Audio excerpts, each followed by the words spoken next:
আসন্ন ত্রয়োদশ জাতীয় সংসদ নির্বাচনকে সামনে রেখে সৌদি আরব প্রবাসী বাংলাদেশিদের মধ্যে আলোচনার কেন্দ্রবিন্দুতে ত্রয়োদশ জাতীয় সংসদ নির্বাচন। রেজিস্ট্রেশনে আটকে না থেকে পাশাপাশি পাসপোর্ট প্রদর্শন করেই ভোট দেওয়ার সুযোগ চান তারা। আর আগামী নির্বাচনে বিজয়ীরা প্রবাসীদের দুর্ভোগ লাঘবে কাজ করবে বলেও প্রত্যাশা তাদের। বাংলাদেশের সর্ববৃহৎ শ্রমবাজার সৌদি আরব, বৈধ অবৈধ মিলে অন্তত ৪০ লাখ বাংলাদেশির বসবাস দেশটিতে। এই দেশটি থেকে সিংহভাগ রেমিট্যান্স বাংলাদেশে পাঠানো হয়। আগামী ফেব্রুয়ারিতে অনুষ্ঠিতব্য জাতীয় সংসদ নির্বাচন নিয়ে প্রবাসীদের আগ্রহেরও শেষ নেই। তবে এবার প্রবাসীদের দাবি, যে দলই ক্ষমতায় আসুক তাদের হয়রানির যেন অবসান ঘটায়। বিভিন্ন এমপি, মন্ত্রী, আমলারা প্রতিশ্রুতির বাণী শোনালেও বাস্তবায়ন হয় না।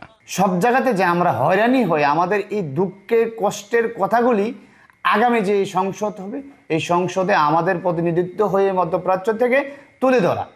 সানবিট সব দিবে সামাল। সানবিট ম্যাজিক প্রেস, ডিশওয়াশিং এর মাথা ঘোরানো সলিউশন।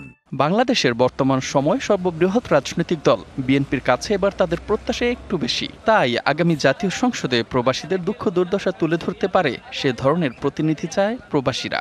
আমরা হতাশাগ্রস্ত এই মধ্যপ্রাচ্যকে মূল্যায়ন না করা বাংলা জাতীয় দলের পক্ষ থেকে। ইউরোপে আপনারা 2টা সিট দিয়েছেন, আমরা আশা করছিলাম মধ্যপ্রাচ্যতে অন্তত একটা হলে দিবে।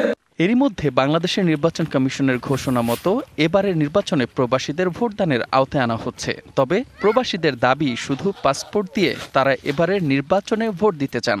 ডক্টর ইউনূস সরকারের কাছে দাবি জানাই যে আগামী ফেব্রুয়ারিতে ওনার প্রতিশ্রুতি মোতাবেক যে নির্বাচন, সেই নির্বাচন যাতে যথাসময়ে হয়। প্রবাসীকে ভোট নিব, কোন প্রক্রিয়া ভোট নিব, পাসপোর্টের মাধ্যমে যদি ভোট নিয়ে ভোটটা আদায় করে তাইলে সবচেয়ে ভালো হইব, তাইলে সব প্রবাসী ভোট দিতে পারবো। আগামী নির্বাচনে বিজয়ীরা আন্তরিক হলে রেমিট্যান্স প্রবাহ আরও বাড়বে বলে মনে করেন তারা।